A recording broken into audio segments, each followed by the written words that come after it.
రాయబడింది, అతడు నాకు మొర్రపెట్టగా నేను అతనికి ఉత్తరం ఇస్తాను, శ్రమలో నేను అతనికి తోడై ఉంటాను, అతను విడిపించదని గొప్ప చేస్తానని దేవుడే చెప్తున్నటువంటి మాట ఇది. మొర్రపెట్టడం అంటే ప్రార్థన చేయడం. ఎవరైనా నాకు ప్రార్థన చేస్తే నేను వాళ్ళని విడిపిస్తాను, నేను వారికి ఉత్తరం ఇస్తాను, అంటే నేను వారికి జవాబిస్తాను. ప్రార్థన చేస్తే జవాబిచ్చేటువంటి దేవుడు అన్నమాట. ప్రార్థన అనగా దేవునితో మాట్లాడుట లేదా దేవునికి మన పరిస్థితులను విన్నవించుకోవడమే ప్రార్థన అనగా. ప్రార్థన అంటే దానికి బైబిల్ చదవాల్సిన, బైబిల్ గురించి బాగా తెలియాలేమో ప్రార్థన అంటే, మేము కూడా క్రైస్తవులై ఉండాలేమో, లేకపోతే ప్రార్థన అంటే బాప్తిసం తీసుకుని ఉండాలేమో, చర్చికి వెళుతున్న వాళ్ళై ఉండాలేమో అని రూల్ ఏమీ లేదు. ప్రార్థన అంటే శ్రమ నుంచి మనల్ని విడిపించే దేవునికి మన శ్రమలు చెప్పుకోవడమే ప్రార్థన. పరిస్థితులలో మనతో ఉండే దేవునికి మన పరిస్థితుల గురించి చెప్పుకోవడమే ప్రార్థన. విడిపించే దేవునికి మన బాధలను విన్నవించుకోవడమే ప్రార్థన. యేసయ్యా ఇది నా పరిస్థితి, ఇది నా కష్టం, ఇది నా ఇంట్లో పరిస్థితి, ఇది నా బాధ అని చెప్పుకోవడమే ప్రార్థన. దేవుని పిల్లలు ప్రార్థించే వారిగా ఉండాలి. ప్రార్థన లేనటువంటి విశ్వాస జీవితం సరైనటువంటి జీవితం కాదు. ప్రార్థన లేని విశ్వాస జీవితం ఏమాత్రం కూడా వర్ధిల్లదన్నమాట, ఏమాత్రం అభివృద్ధి ఉండదు. కనుక ప్రార్థన అనేది ప్రతి విశ్వాస జీవితంలో కూడా తప్పకుండా ఒక భాగముగా ఉండాలి. ప్రతి దినము కూడా ప్రార్థించే వారముగా మనం ఉండాలి, ప్రార్థించే మనస్సు ఉండాలి. ఎందుకంటే ప్రార్థన చేస్తే జవాబిచ్చే దేవుడు అన్నమాట. కళ్ళుండి చూడలేనివాడు, చెవులుండి వినలేనివాడు కాదు. కానీ మనం ప్రార్థన చేస్తే మనదేదో మనం చేయాలి, ఆయనదేదో ఆయన అన్నట్లుగా కాదు. మనం ప్రార్థన చేస్తే ఖచ్చితంగా జవాబిచ్చేటువంటి దేవుడు యేసయ్య. హల్లెలూయా. అందుకనే దేవుని పిల్లలు ప్రార్థించే వారిగా ఉండాలి. ఎవరో వచ్చి ఎవరో ప్రార్థించడం కంటే నీకు నీవుగా దేవునికి డైరెక్ట్గా ప్రార్థన చేయడం అనేది మంచి పద్ధతి. దైవజనులు ప్రార్థన చేయడం మనకి క్షేమమే, మనకు ఆశీర్వాదమే, మేలే. కానీ ప్రతిరోజు దైవజనులు వచ్చి మన కోసం ప్రార్థన చేయలేరు కదా. నీకు కష్టాలు బాధల్లో నీకున్న భారము, నీకున్న బరువు, నీకున్న వేదన అందరికీ ఉండదు కదా. కాబట్టి నీకున్న బాధను బట్టి యేసయ్య పాదాల దగ్గర నువ్వు చెప్పుకునేటువంటి విధానాన్నే ప్రార్థన అని అంటారనమాట. కనుక దేవుని పిల్లలు ప్రార్థించే వారిగా ఉండాలి. పొడి ప్రార్థన, 5 నిమిషాల ప్రార్థన కాదు. భారముగా ప్రార్థించాలి, విసుగక ప్రార్థించాలి, ఎక్కువ సమయం దేవునితో గడపాలి. మనం ప్రార్థన చేస్తే దేవుడు ఆలకించి మనకి జవాబిచ్చేటువంటి దేవుడై ఉన్నాడు. హల్లెలూయా. బైబిల్లో కూడా మంచి భక్తి కలిగిన వాళ్ళు కూడా, వాళ్ళు చాలా నీతిమంతులు, గొప్ప విశ్వాసం కలిగిన వాళ్ళు, అయినా సరే వాళ్ళు ప్రార్థించిన వారిగా ఉన్నారు. అబ్రహాము వంటి, దావీదు వంటి భక్తులు, దానియేలు వంటి విశ్వాస వీరులు, వీరందరూ కూడా గొప్పవారు. అసలు వాళ్ళు ప్రార్థించేటువంటి పరిస్థితి లేదు, కానీ ప్రార్థించిన వారిగా ఉన్నారనమాట. వారు ప్రార్థన చేసుకుంటూ ఉండేవారు అనమాట. ప్రతిరోజు ప్రార్థన చేయకుండా ఉండడానికి వాళ్ళకి ఎన్ని పరిస్థితులు వచ్చినా వాటన్నిటినీ జయించి వారు ప్రార్థించి గొప్ప గొప్ప కార్యాలు వారి జీవితాల్లో వాళ్ళు అనుభవించారు. కనుక ప్రార్థన అనగా మన పరిస్థితులు దేవునికి చెప్పుకోవడమే ప్రార్థన. కనుక యేసు ప్రభు వారి విగ్రహమే అక్కడ ఉండాలి, ఉంటేనే ఆయన మన ప్రార్థన వింటాడు అని రూల్ ఏమీ లేదు.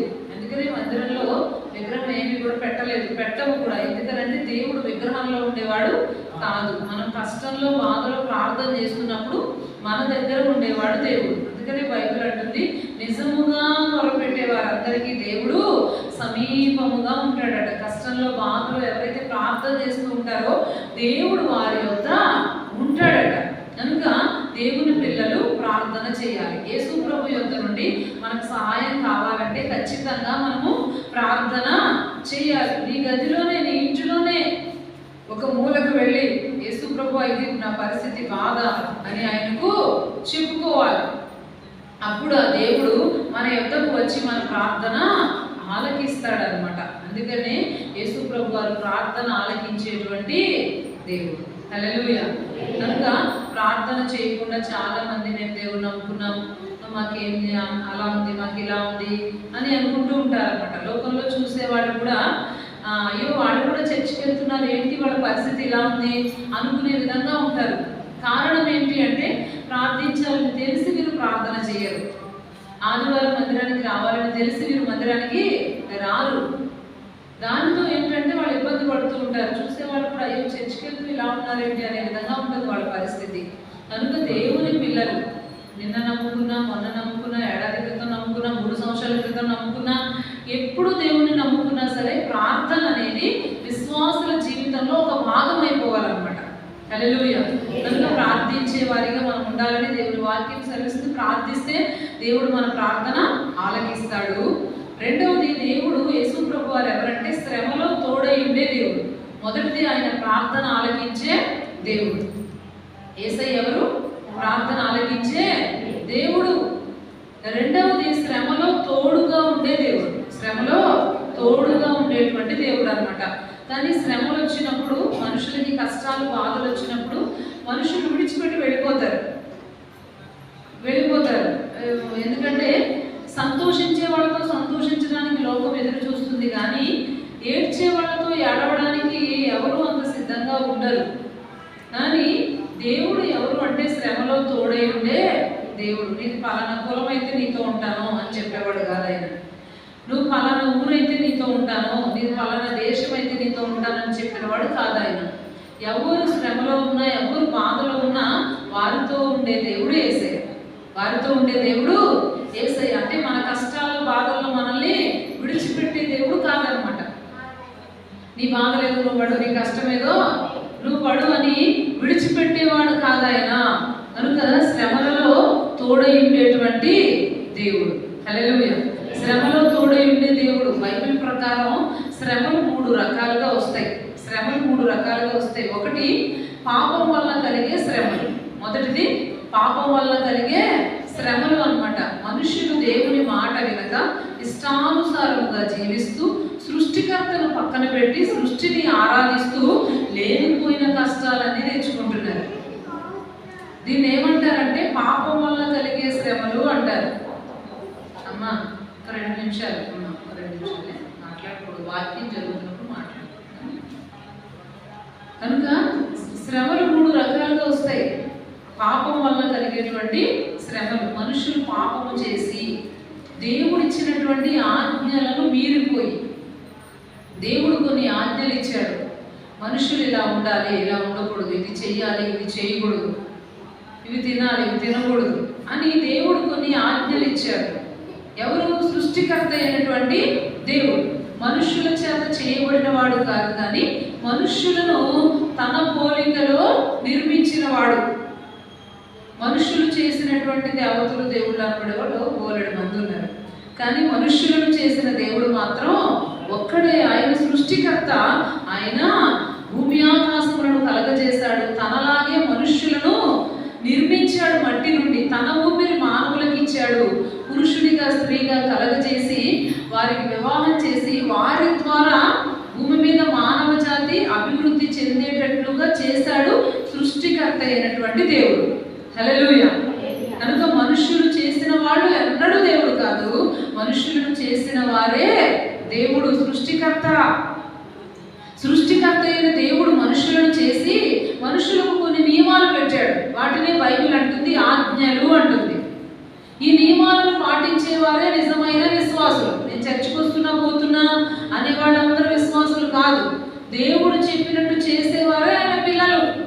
కనుక దేవుడు పెట్టిన నియమాలు, ఇది చెయ్యాలి, ఇది చేయొద్దు, మీరు ఇలా ఉండాలి, ఇలా ఉండకూడదు, ఇది మాట్లాడాలి, ఇది మాట్లాడకూడదు, కూతురు మాట్లాడకూడదు, త్రాగుడు జోలికి వెళ్ళకూడదు, ఒక భార్య ఒక భర్తకు నమ్మకంగా ఉండాలి, వ్యభిచారం అక్రమ జీవితాలు చేయకూడదు, భార్యను వదిలేసి వేరే వాళ్ళతో తిరగటం, భర్తను వదిలేసి వేరే వాళ్ళతో అక్రమంగా రహస్య జీవితాలు గడపడం, నా పైసలు నా ఇష్టం అని నచ్చినట్టుగా తాగటం, బూతులు మాట్లాడటం, కక్షలు, క్రోధాలు, ఇవన్నీ మీకు వద్దు అని చెప్పాడు యేసయ్య. కనుక కొన్నిటిని వద్దు అని చెప్పాడు ఆయన, కొన్నిటిని ఖచ్చితంగా చేయమని చెప్పాడు యేసయ్య. వీటిని బైబిల్ ఏమంటుందంటే ఆజ్ఞలు అంటుంది. తల్లిదండ్రులను మంచిగా చూసుకోండి అంటుంది బైబిల్.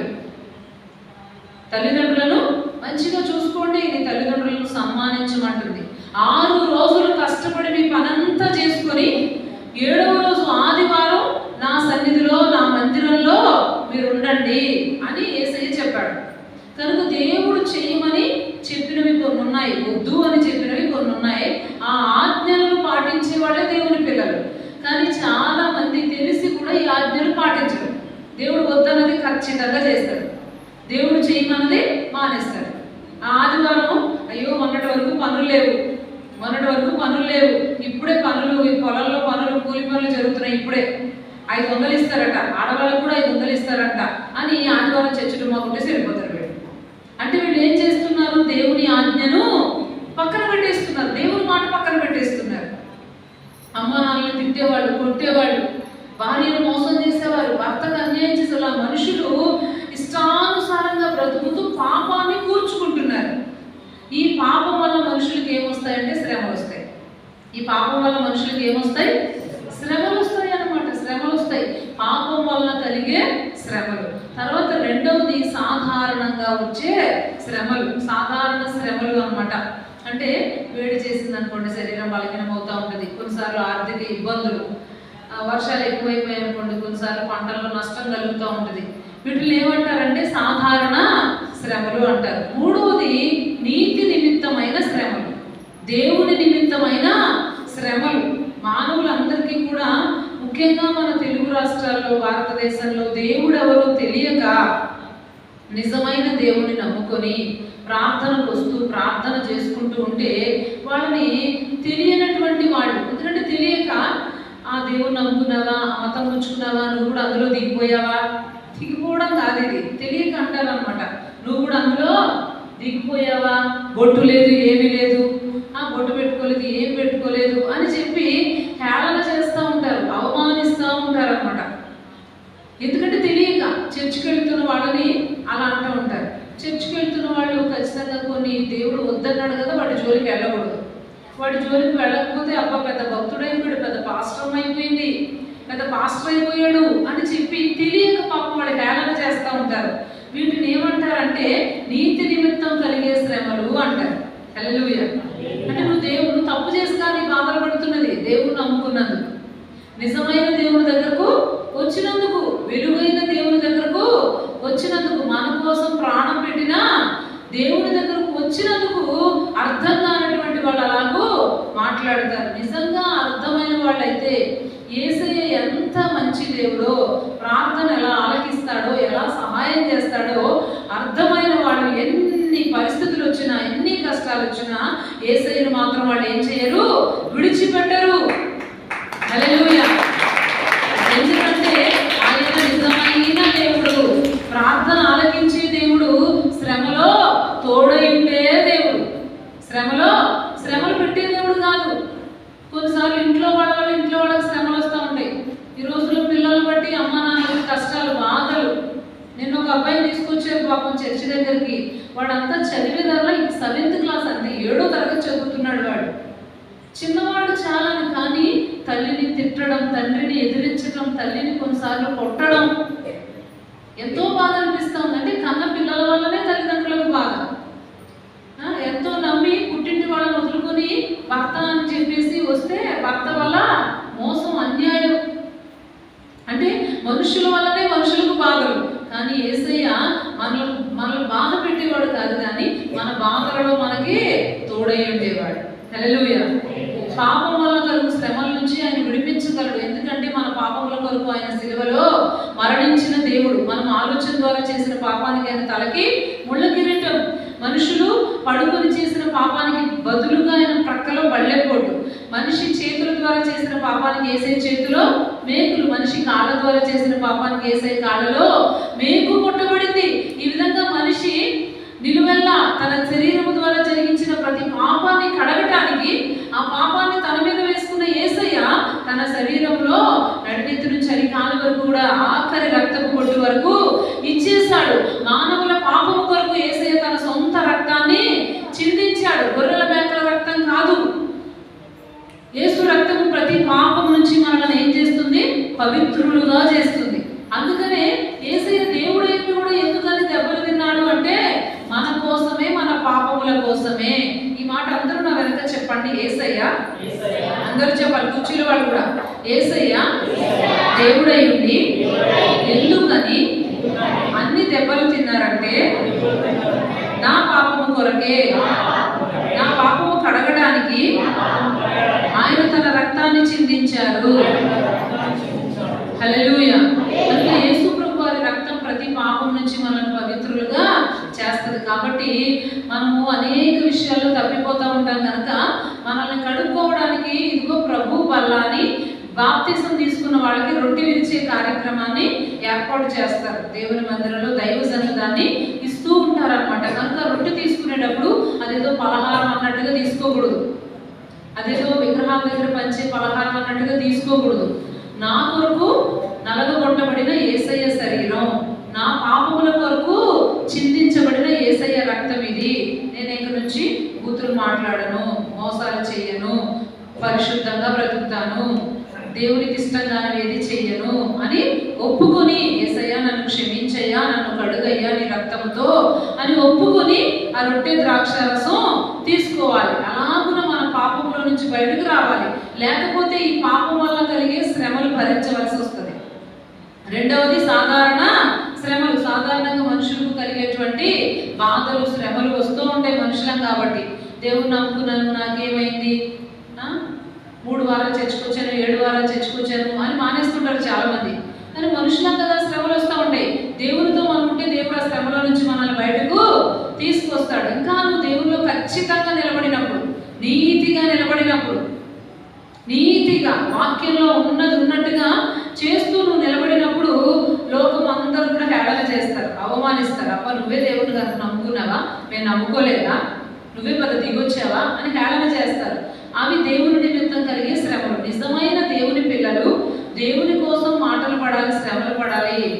కానీ పాపాన్ని బట్టి శ్రమలు పడకూడదు. పాపము జోలికి వెళ్లకుండా పరిశుద్ధంగా బ్రతకాలన్నమాట. కనుక మన పాపాలను కడిగి పాపం నుంచి వచ్చే శ్రమల నుండి యేసయ్య విడిపిస్తాడు. ఆయన దేవుడు కాబట్టి సాధారణ శ్రమల్లో కూడా మనతో ఉండి ఆ శ్రమలో నుంచి ఆయన మనల్ని విడిపిస్తాడు. హల్లెలూయా. కనుక యేసు ప్రభు వారు ఎవరంటే మొదటిది ప్రార్థన ఆలకించే దేవుడు. యేసయ్య ఎవరు? కనుక ఎవరు ప్రార్థన చేయాలి? పాస్టర్ గారు ప్రార్థన చేయాలా? ఎవరు ప్రార్థన చేయాలి? ఎవరు మట్టుకు వాళ్ళే ప్రార్థన చేసుకోవాలి. ఎన్నో బాధలు, ఎన్నో పరిస్థితులు ఉన్నాయి కదా, అవన్నీ యేసయ్యకి చెప్పాలి. అవన్నీ యేసయ్యకు చెప్పాలి. వాళ్ళకి చెప్పి ఏడ్చి, వీళ్ళకి చెప్పి ఏడ్చి, అయ్యో నాకు వాళ్ళు చేతబడి చేశారని వాళ్ళని తిట్టి, వీళ్ళు చేశారేమో అనుకుని వీళ్ళతో కొట్లాట పెట్టుకుని ఏమి చేయకూడదు. దేవుని పిల్లలు ప్రార్థనే చేయాలి. దేవుడు ప్రార్థన ఆలకించి ఆ బాధల నుంచి బయటకు తీసుకొస్తాడు. కనుక యేసయ్య ప్రార్థన ఆలకించే దేవుడు. రెండవది శ్రమలో తోడై ఉండే దేవుడు అన్నమాట. హల్లెలూయా. కనుక శ్రమలో తోడై ఉండి ప్రార్థన ఆలకించే దేవుణ్ణి నమ్మి బాప్తిసం తీసుకోవాలి. నమ్మి బాప్తిసం తీసుకుంటే మనుషులకి నరకం అనే శ్రమ తప్పిపోతుంది. నరకం అనే శ్రమ తప్పిపోతుంది. భూమి మీద 60-70 సంవత్సరాలే మనిషి జీవితం. కానీ మనిషి చనిపోయిన తర్వాత వెళితే అతని ఆత్మ దేవుని దగ్గరికి వెళ్ళాలి, లేదా నరకానికి వెళ్ళిపోవాలి. కానీ ఎవరైతే యేసు ప్రభుని నమ్మి వాక్యంలో ఉన్నట్లుగా నీతిగా బ్రతుకుతారో, పాపము చేయకుండా బ్రతుకుతారో, వాళ్ళ ఆత్మ దేవుని దగ్గరకు వెళుతుంది. ఏం కాదులే, ఎవరు చూస్తున్నారులే అని ఇష్టానుసారంగా మోసం చేస్తూ, అబద్ధాలు ఆడుతూ, బూతులు మాట్లాడుకుంటూ ఎవరైతే బ్రతుకుతారో వాళ్ళ ఆత్మ నరకానికి వెళ్ళిపోతుంది. నరకానికి వెళ్ళిపోతుంది. నరకంలో యుగ యుగాలు అగ్నిలో కాలిపోవలసి ఉంటుంది అనమాట. కనుక మనం నరకానికి వెళ్ళకుండా పరలోకానికి, దేవుని దగ్గరకు వెళ్ళడానికి యేసయ్య మాత్రమే మార్గమైనటువంటి దేవుడు. కనుక మన ఆత్మలు కడగబడి పరిశుద్ధపరచబడి దేవుని రాజ్యానికి వెళ్ళాలి. అందుకనే బాప్తిసం పొందాలి. బాప్తిసం పొందిన ప్రతి ఒక్కరూ క్రమము తప్పకుండా రొట్టె విరవాలి. ఎందుకంటే ఈ లోకం మట్టుకే జీవితం కాదు, మనం చనిపోయాక పరలోకానికి వెళ్ళాలి, దేవుని దగ్గరకు వెళ్ళాలి. భూమి మీద బాధలు ఏముంది, ఇవాళ ఉంటాయి రేపు పోతాయి, మహా ఉంటే 50-60 సంవత్సరాలు ఉంటాయి. కానీ చనిపోయిన తర్వాత నరకానికి వెళితే కొన్ని వేల సంవత్సరాల బాధ భరించాలి. ఆ వేదన, ఆ బాధ, ఆ నరక యాతన మనకుండకూడదని యేసు ప్రభు వారు మనలను ప్రేమించి, హల్లెలూయా, మనలను ప్రేమించి మన కోసము ఇదిగో ఇలాగా ప్రార్థనా స్థలాలను కట్టించి దేవుని సేవకులను మన కోసం ఏర్పాటు చేశాడు. హల్లెలూయా. దేవుని సేవకులను ఏర్పాటు చేశారనమాట మన కోసం. ఎందుకంటే వాళ్ళు మన కోసం ప్రార్థన చేయాలి, మనకి ప్రభు యొక్క శరీరాన్ని, రక్తాన్ని అందించాలి. అలాగే